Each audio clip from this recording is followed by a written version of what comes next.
You started interning at PayPal, learning from so all the really smart and like interesting programmers. I met a bunch of them who were a little older than me. I was lucky to be a little bit ahead in programming already before I got there. So I got to know some of the older kids, and some of the really bright ones were going to work at PayPal and were interning at PayPal, et cetera.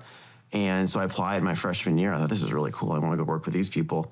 And I'd known who Peter Thiel was. He'd founded the Stanford Review, which I was working with, and I became a big editor of. And they actually rejected me my first year I applied there. So I applied again. I got in the sophomore year. This text provides a captivating look into the rise of Silicon Valley giants, offering valuable lessons for entrepreneurs and those interested in technology's impact on society. Through Joe Lonsdale's personal journey, readers gain insights into building successful companies, navigating challenges, and the importance of innovation in addressing global issues. No kidding. Yeah. What was it like? I mean, I don't remember what it was like back then, but Peter Thiel, Elon Musk, Sachs, Reid Hoffman, I mean, were these big names in the space? They were definitely not big names. No one knew who any of these people were. Not at all. Yeah, so everybody was like, oh, it's such a coincidence that like all these companies came out of PayPal. But now that we know who Elon is and who Peter Thiel is and who these guys are, it's like, of course, they're all together there. But, there's got to be a lot of crazy stuff that comes out of it. And it was a power law. This was a group. There were actually two groups, right? It was Elon had X.com and Peter had Confinity, and they had a bunch of their smartest friends each building stuff. And there are about 8 companies in the space, in the payment space, and these guys were at war with each other. They're obsessed. This really talented team is trying to win, and they finally realized they should merge rather than destroy each other. And the companies merge. And I hear Elon kept trying to rename it X. He finally got his way later. So. But no, it was an amazing group of people. I was just a kid. I get no credit at all for anything that happened there, but I learned a hell of a lot from all these people. That's a hell of a group of mentors. Hearing about those formative years at PayPal offers a great lesson in serendipity and persistence. It's striking how this group, now household names, started as just another team of ambitious individuals. This speaks to the importance of collaborative ecosystems where talented people push each other to excel. His journey shows how simply being in such an environment can provide transformative mentorship and opportunities that last a lifetime. It's really keep fun. in touch with all these guys? A bunch of them, yeah, a bunch of them. Yeah, David Sachs has that show. They let me on last week. The All In thing, nice, entertaining, and Peter's someone I see a lot, and he still backs a lot of things I do. And Elon, lives in Austin, Texas now, and is a good friend. I text him and bug him sometimes. I'm trying to be helpful with the stuff going on in government. So yeah, it's fun. Oh, stuff. you are involved in that, right? I do my best to help. I have a bunch of friends who are involved full time, and I've passed a bunch of people in, and I'm obsessed with the policy world. So yeah, I'm trying to be helpful there. Good. It's good to have you in there. Yeah. So after PayPal, you went on to build in social media. What were you doing in there? Oh, I didn't build anything in social media, but I worked for Peter Thiel after PayPal, and he had a global macro hedge fund, but he also was the first investor in Facebook at the time. So I don't get any credit for that either, but I got to know really well the Facebook founders and the office and the culture. And then right after that, he backed me to start Palantir with my roommate from Stanford. The evolution from intern at PayPal to co-founder of Palantir underscores how critical mentorship and networking are in shaping impactful careers. Joe's active involvement in policy and innovation highlights a unique blend of technical expertise and a desire to solve larger societal problems. What's inspiring is how these early relationships, like with Peter Thiel, formed a foundation for collaboration that drives transformative work even decades later. What got your interest in national security? Because it sounds like you made a switch there. So I'd always been pretty interested in it. It was, if you look at, so computer science as like maybe a young man who likes things young men like, there's like games and there's cool defense stuff. And when you grew up in computer science in Silicon Valley in the 80s and 90s, you'd constantly hear stories about stuff the NSA was doing and the U.S. government was doing that was way ahead of everything else back in the 60s and 70s. So it was almost this mythical thing where there's just like some of the coolest, most talented guys were there. Like there's literally stuff that was done by the NSA in the 70s that like the very top academics at Stanford and MIT and et cetera only figured out 15 years later like what the heck they were doing and why they were doing it that way. So it was just this like this is what the cool guys are doing and they're the smartest people are doing. They're working on these problems. And then, I mean, as a kid, you watch James Bond and you look at this stuff. You want to get the bad guys. You want to stop the bad guys. The blend of tech and national security is undeniably intriguing. But here's a thought. How do you balance the appeal of working on cool projects with the ethical weight of their outcomes? Joe's passion for solving these kinds of problems is clear, rooted in admiration for the brilliance behind them. It's this mix of awe and purpose that draws top talent into areas like defense and intelligence, even today. And so I was always fascinated by that world. And at PayPal, the thing that came up, by the way, this was central to this, was the Chinese and Russian mafia were stealing all our money. You know about this? No. This was so PayPal was losing like several $1 million a month back when that was a lot of money. And it was very unprofitable because you'd go use your card down the street at 7-Eleven and the cashier there is not getting paid very well. And so they're like secretly like taking the numbers and they sell 100 numbers online to the Russians for like $500. And then the Russians would take those numbers, run them through accounts, pretend you did transactions. And you get this thing later, it says PayPal $200. And you're like, I didn't do PayPal $200. So you say no to your credit card company. It's called a chargeback. PayPal has to eat it. And so this was happening at massive scale. And PayPal and its competitors were going under thanks to this. And so we had to figure out at PayPal, how do you go after it? We actually ended up taking a bunch of our customer service people, building these tools for them, building investigative tools, and then helping them figure out how to like stop and catch some of the bad guys and then turn them into Secret Service and FBI. So I ended up getting to know a bunch of these Secret Service FBI guys around 2000, 2001, 2002. And I don't remember that at all. Wow. The PayPal story is a great example of how necessity drives innovation. The company's response to organized fraud, from developing tools to working with the FBI, reflects a level of determination that many startups would struggle to match. What's striking is how this approach aligns with the speaker's later focus on building scalable solutions for global challenges. These early experiences were clearly more than just survival. They were a training ground for thinking bigger and solving problems at scale. How long did it take you guys to solve that problem? It was kind of a cat and mouse game because every time you figure out what the bad guys are doing, they change their method. So we tried to use AI, right? You try to teach the AI. AI wasn't really as good 20 years ago. And the AI could detect something, it was really machine learning, could detect some things, but you really needed the human intelligence layers. You'd have a machine learning layer, and you'd have these tools to let people see what was going on, and you'd keep just iterating and staying ahead of them. And the tools were good enough. We cut down the fraud by about 90%, and that made it profitable. And then then PayPal was sold to eBay. And so the anti-fraud thing was a big piece of what made PayPal work. And we got to know these Secret Service guys, and these are good guys. A lot of them are good old boys. They're not tech guys. They're just like trying to figure out what the heck this internet thing is and how to deal with it and how to catch the bad guys. And so they'd come to us for advice, and I got to know quite a few of them. They'd come to me for advice on other stuff, and we started chatting with them. And because the cybercrime was a new thing, and you're helping them out. And then 9/11 happened.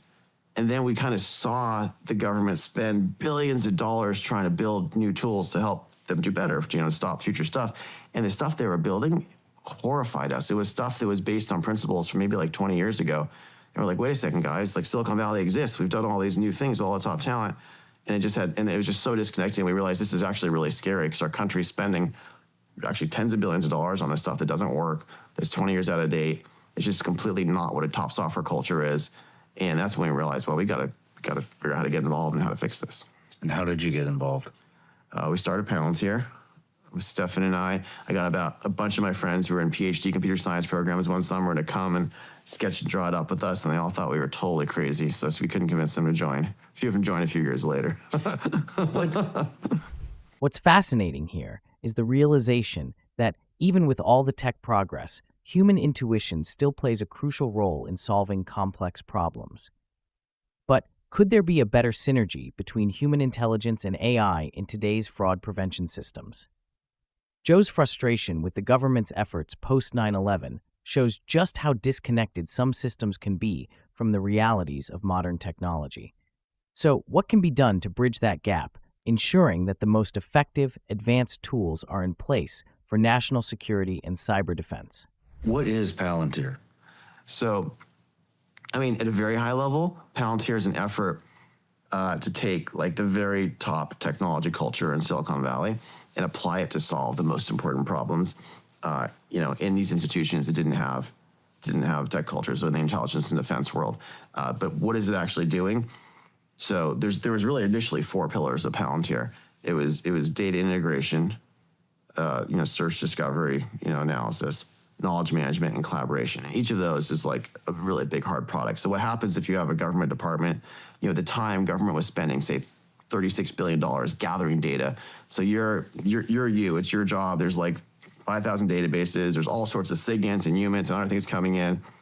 There's all sorts of rules about how you access this database, what you're allowed to see, depending on the context. Like, what the hell do you do sitting in the middle of that? That's a weird, crazy problem. And you're a smart guy, but you're not a computer scientist. And so our job is to empower you. Our job is to hook up to all the databases, integrate it so it all could be seen together, let you ask simple questions like, okay, take this guy we found next to Osama bin Laden, show me any links to anyone else around him based on these contexts. Okay, now take those guys and monitor them. Do they show up in any databases? What do we know about them?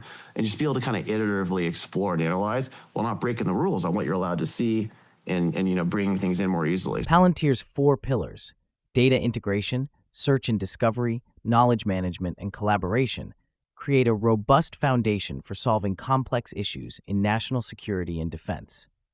The challenge of managing vast datasets and allowing users to explore and analyze them efficiently is something few could tackle.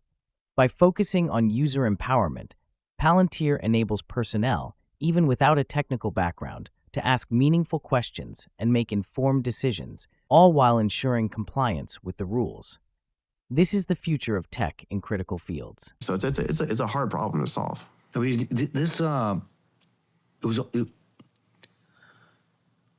from a layman's term, it seems like it helps predict.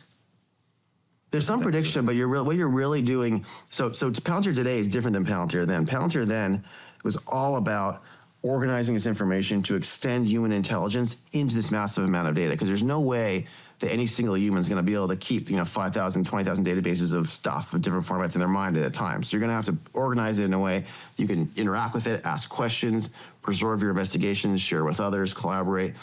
So that's the problem. Now it turns out that organizing all this information in all these ways is very powerful to then apply AI on top of it. And so as AI has gotten to be more advanced, there are now a lot more predictive, a lot more kind of like magical AI-like things that it could do thanks to that. So Palantir was lucky in a way to have a top technology culture and to be solving these kind of data organization, ontology, workflow problems, we call them, that when AI came along, it was really powerful to add AI to it and go even faster. It's fascinating how Palantir shifted its focus from simply organizing data to incorporating predictive AI. But here's a question. How many other companies have truly understood the importance of data organization as a prerequisite to meaningful AI capabilities? Palantir's success came from setting up the right infrastructure first, creating a system where AI could be seamlessly added later to turbocharge results. It's a reminder that the true power of AI lies not in the algorithms themselves, but in how they are applied within a well-structured system. I mean, you guys were doing this with IED emplacement too. 100%. Like to be able to take all the data and figure that out. We first started working with a bunch of the special forces groups, and we really helped them and figure out some of those hard problems and partner with them with some really smart guys that who taught us, like, well, here's the data you should be looking at. And we brought it together with that partnership and did it. And then the Army Brigade said, wow, we need this too, because they needed it badly. And they couldn't pay for it, of course, because they have some giant bureaucratic process. So we just gave it to them. We said, just show us the lives you're saving. That's all we want to see. Because that's really inspiring to our engineers. And they started showing us the lives they were saving. And then it came up for bid. It's called the Defense Ground Control System, DCIGS, remember? His was it's called back then, I remember. And of course, some general gave it to his friend for like $5 billion at some other company. And everyone protested, like, we're using Palantir. We don't want to wait years for this giant contract. So we ended up suing the government. And I never sue anyone, but Palantir had to sue because they purposely just gave it to their friends, and we won. And it took years, but they eventually used us. You know what was shocking to me is when they finally eventually used Palantir, I'd met a bunch of the guys, and they all said, it's the best thing ever. It's amazing. We thought you guys were fake. We thought you guys were liars, because the people who were competing against us had just like talked shit about us for years. But we finally got in and made it work. The story of Palantir, working with special forces to tackle IED emplacement, is a powerful example of how technology can save lives in the most high-stakes situations. What stands out here is the team's willingness to invest time and effort into developing solutions that were genuinely impactful, even when faced with bureaucratic obstacles. Their dedication to proving the effectiveness of their platform and the eventual recognition of its value highlights how impactful persistence and focus on results can be, especially in areas where lives are on the line. Man, that had to be pretty enraging, dude. It's pretty frustrating when you're saving lives and you're doing it for free, and you're like have all these forward to play people just like working their asses off to like really to help, and then they treat you like crap. Yeah, but because Palantir went through that, and because SpaceX went through something similar with their whole competition, we've paved the way now where a lot of the generals and admirals in Congress is more on the side of new innovation. Now they're more open to it. They're more willing to let it compete, which is important because that's a much better place we're in now than we were 15 years ago.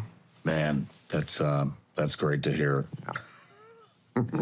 I don't have much trust in anybody in government, but there's some good ones every once in a while who really care, and you just got to partner with those. Palantir's experience, navigating through frustration while saving lives, really sheds light on the uphill battles many innovators face. However, their persistence, along with the work of companies like SpaceX, has created a shift in government attitudes, opening doors for future innovators. Now, there's more willingness to embrace new technologies, a major change from the resistance of 15 years ago. It's reassuring to see that despite the setbacks, the path for new ideas and solutions is becoming more accessible. Becoming one of the top serial entrepreneurs in the 2000s, I mean, what are some lessons learned, when it comes to building companies? First of all, I come from this background in Silicon Valley with these tech cultures. Like, first of all, to build the really top companies, you need a really great technology culture. You need a place where the very best engineers, they're fighting to come in. So I think a typical company is like, you're like looking for engineers. Like, oh, I have this idea. I gotta find these people. I gotta find who's gonna help. And what you want is you want like the very most talented technologists in the world. It's there, and you want people lining up from the top places to try to come in. And that's a very hard thing to build, but that to me, that's number one if you want to build a multi-billion-dollar company, like just absolutely A++ tech culture. Because what you could do with a really great tech culture is just you can try like 10 things or 100 things in the time that the other guys like still building their thing, and you impress people, you make it work, you iterate. Like with Palantir, we'd be back and forth every couple of weeks to DC. They'd have all these objections. We come back 2 weeks later. We would have done the equivalent of 6 months of work for a typical contractor in the 2 weeks. And we showed them, look, it's ready now. We did what you said, and we do that over 2 years, 50 times. Eventually you get somewhere really fast. So I'd say tech culture is number one. I'd say number two is you have to have a vision about like, this is a gap in the world that you're really confident in, because building companies is really hard. Things go against you. Things take a long time. No one else actually believes in you and believes you're going to make it. So you got to be really sure there's this gap that you're going after, and really sure you're right. And just, it takes a certain overconfidence almost to be willing to go after that and do it. You'd be a little bit crazy, maybe. Building a company that stands out in Silicon Valley hinges on one thing: creating a tech culture that drives constant innovation. Palantir's ability to iterate rapidly and exceed expectations in a fraction of the time of traditional contractors is a testament to the power of such a culture. Along with that, having a clear, unwavering vision about the gap you're trying to fill is essential. The journey isn't easy, but conviction in your mission and the talent you attract to help execute it can make all the difference in the world. I didn't ask this about your childhood, but I'm curious. Did you grow up in a fairly wealthy household? Or I'd say more middle class. Middle class? My dad, I one of the most obnoxious stories I remember is when I was like 4.5 and we were flying on a plane economy. And I asked my dad, I said, Dad, why aren't we in the front? And he said, well, this costs a lot more money and we're comfortable here. I said, Dad, but you're really smart. You're smarter than all those people. Why don't you have enough money to be in the front of the plane? Super obnoxious kid. My dad, it was really smart. And he just prioritized spending a hell of a lot more time with family. He was one of 8. And I'm the oldest of 19 cousins, so he brought them all out to the Bay Area from Massachusetts. And he did a great work, but he never really, he grew up lower middle class. So for him, being middle class and having enough money was fine. He didn't care, which I admire, by the way. As a kid, I was obnoxious, but like there's a lot of lessons in that. It was really cool. How did you get going? I mean, you're talking about, lessons learned, and basically what you're saying is hire the best tech people there are. How were you able to find the capital to afford to to bring that in? That's a good question. You know, at Palantir and also at Adapar and my other companies, we actually usually try to pay lower salary, higher equity. So you give them more upside in the company, so they had to believe in the company. And it was interesting, whenever we gave someone an offer, we give them 3 choices for the offer. You could say you could take more cash, but they get a little bit less, medium cash, medium, or take less cash and take more upside. And like the very best people, the ones who are the really best, they always wanted even less cash and even more upside. No kidding. Which is it's just because it's like they're just confident we're just gonna freaking win.